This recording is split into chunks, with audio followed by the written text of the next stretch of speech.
I'm going to show you real quick how to make a histogram and a frequency table from a data set here, but how you can do that using your own binning requirements, I guess. So if you have to have a certain class width and a certain starting point, we can do that here. Now, if I just have this make a frequency table for me, it is going to determine the bin starting point and the class width all on its own. But if I want to make that determination, I can come here to the Data tab, go down to the Bin option, and then it's going to prompt me to select a column that I want to bin. So I'm going to bin variable 1 because that's where my data is. And then I need to select this Use Fixed Width Bins. And here is where I can determine what I want to start at.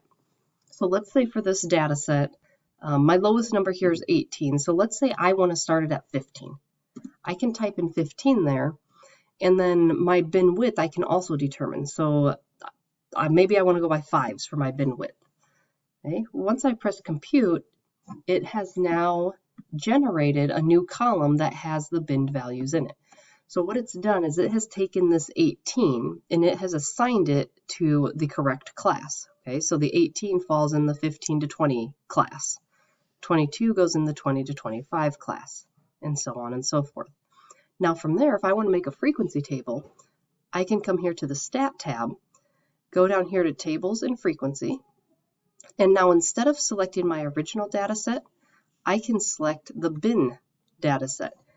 And then if I want to make a frequency table here, I'm going to unselect relative frequency.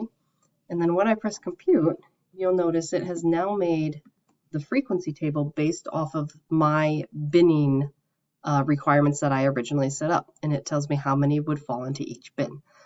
Okay, so that's one way that you can do a frequency table and specify your specific binning requirements if you need them. Now for a histogram, I would go to the graph menu. And when I come in here to graph, I'm going to select the variable 1.